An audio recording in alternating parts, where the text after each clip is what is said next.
Hello. I, uh, I guess YouTube reaches more people than I thought. I'm not one to actually get starstruck at all. I truly am not. I got an email from a picture from a guy out in Hollywood, California.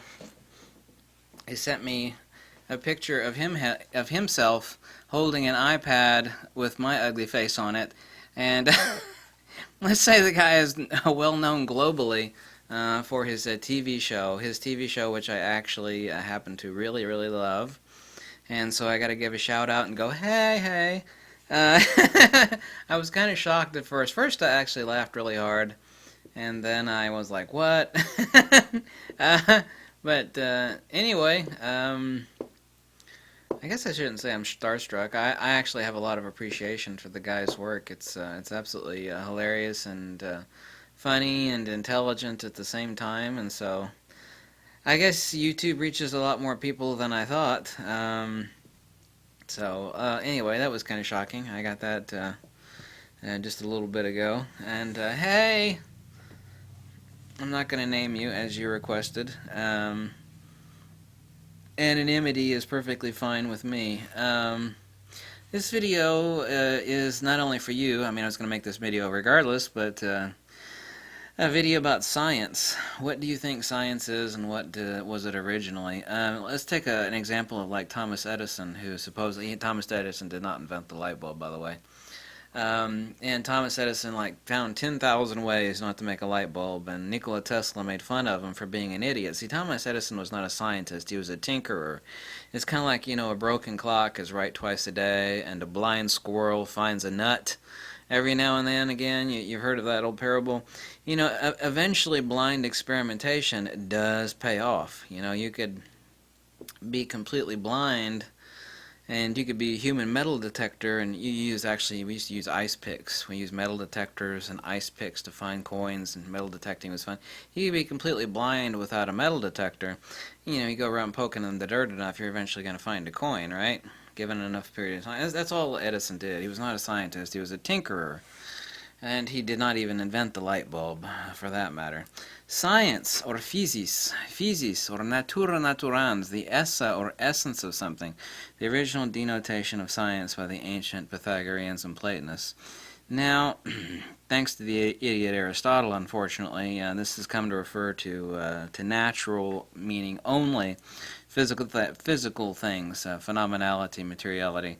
Just because something is natural does not mean it is physical. The original denotation of metaphysics, which, by the way, Aristotle wrote the book Metaphysics, has nothing to do with physical things. It has to do with things of ontology and things which are trans-Euclidean, things that actually have no vector, principles.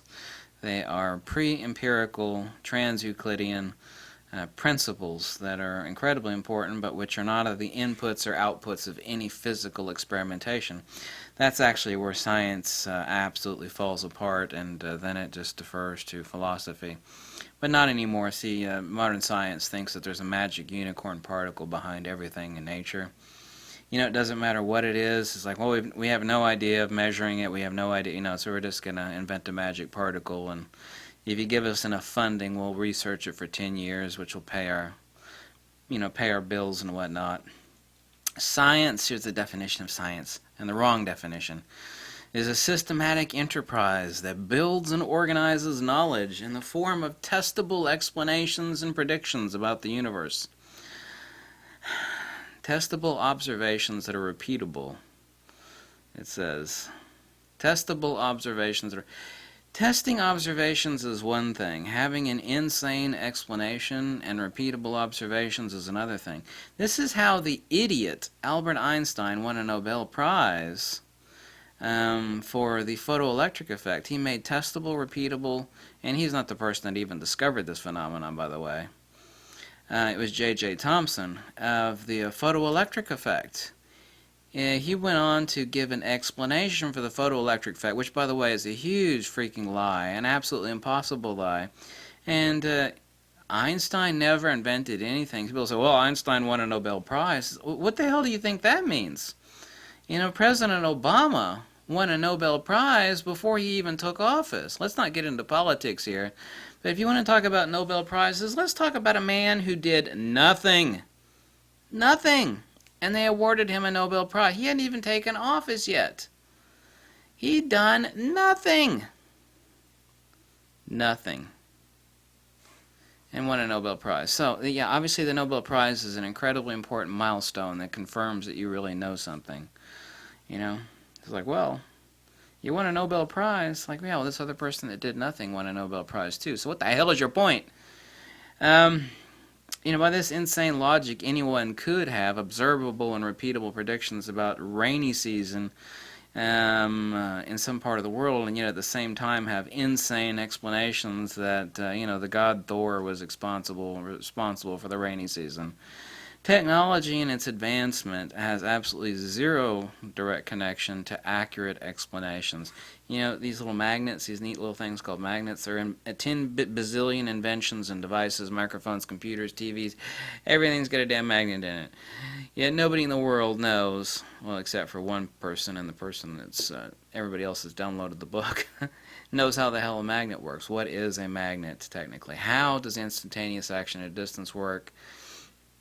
You know, until now, because fields are not particles. Everything is a field, and fields are not particles. Well, instantaneous action, well, how are you going to explain it? It has nothing to do with particles. Oh, well, quantum mechanics invented, you know, a fictional unicorn particle called the muon and other particles to explain fields. They think, you know, they literally think that magnetism is like a field of invisible unicorn particles that are shooting out of this object here. And that's not only impossible, it makes that impossible to explain instantaneous action at a distance.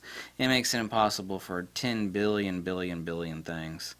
You know, it's as stupid as the rest of humanity that thinks that there's actually particles flowing in the power lines outside. It's like, you know, outside there's X number of thousands of volts, and it's just like BBs running through a rain stick. You know what a rain stick is?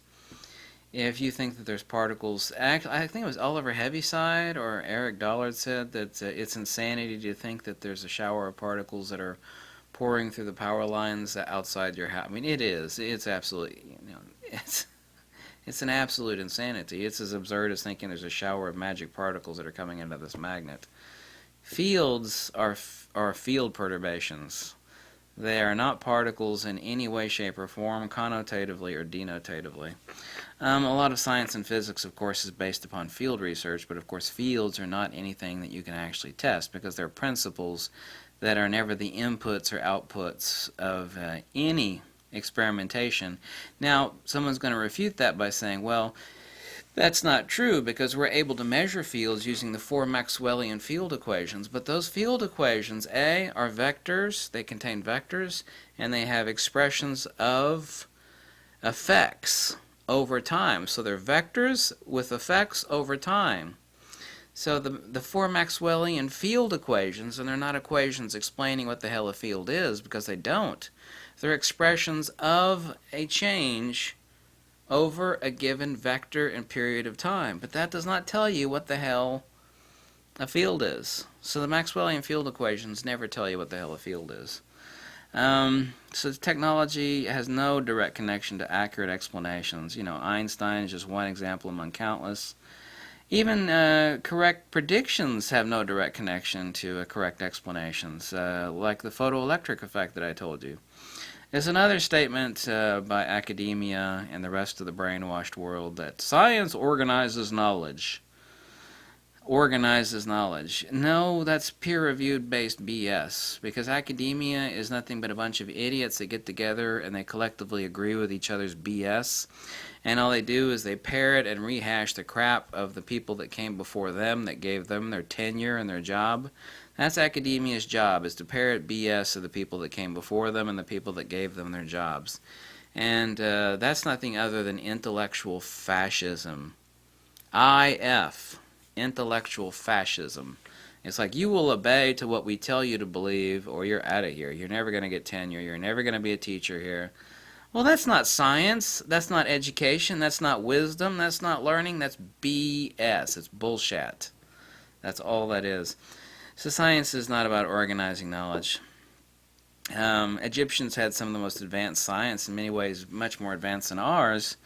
But their explanations were, most of the time, insane, obtuse, you can say they were metaphysical symbolism, but I mean really insane explanations for things. But their science, their technology was incredibly advanced. We're only starting to relearn some of the things that they knew. That, like, if you wanted to split a gigantic block of rock, you didn't actually have to dig all the way through it. All you had to do was dig a small trench in the rock, and then you built up a fire in that trench and got it really hot over a few days, and you poured cold water on it, and it caused the crack to migrate down instantly. And so there you made a perfect, clean, super vertical crack in the rock. I mean, stuff like that's amazing. We were only recently discovering some of the things that they knew many thousands of years ago. So they had advanced technology. That doesn't mean they had power tools that you plugged into the wall. There's many forms of advanced technology. The subject matter of physics properly is ta physika in the ancient Greek, of natural things. But natural doesn't mean physical. Because, the study of fields, and this is the amazing thing that pisses me off and burns my ass right into the dirt, is that physics has hijacked all branches of field theory and study. Ta physika, of natural things, in the original Greek denotation was a thing. This is natural. Fields are, of course, natural. Science and current physics, now, from current stupid, brain-dead belief, physics and science are kind of the one and the same thing. No, physics is about things that are physical, like this. This is physical. What the hell reciprocates out of this is not physical, baby. And it's not a damn particle. There is nothing coming out and around and through and back again this magnet. Nothing. Nothing physical.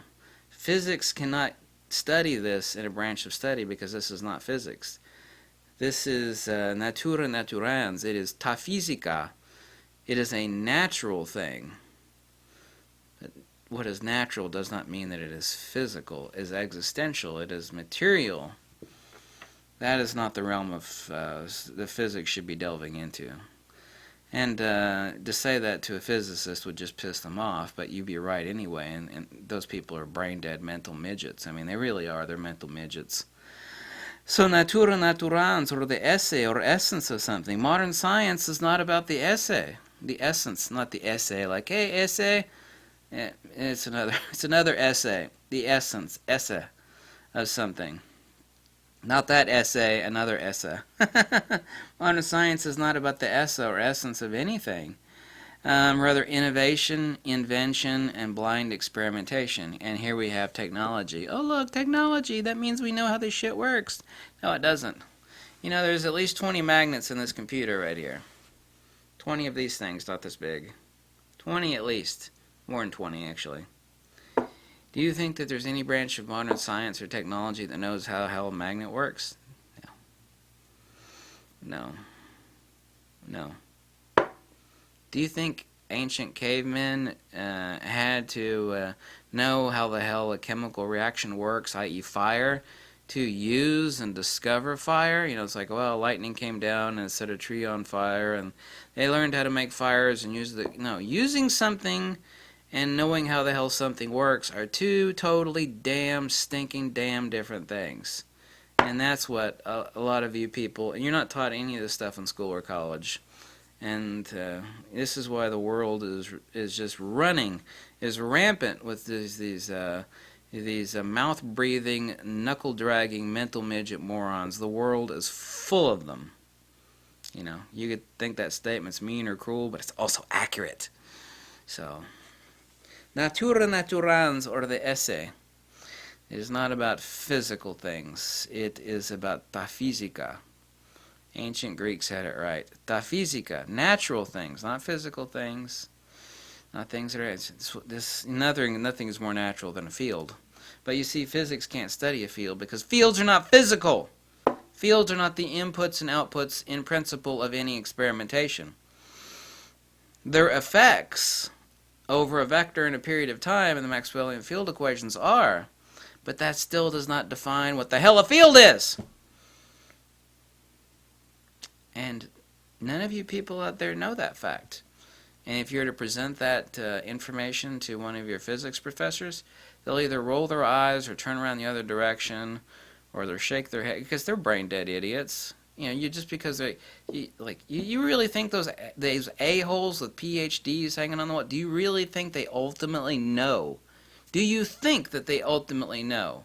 I can assure you, because I've debated a lot of them, I've talked to a lot, they do not know. They don't. It's not that I don't agree with them. You know, they have the answer and I got an answer and I just refuse. No, they don't have the answer. They don't know. And it's okay not to know.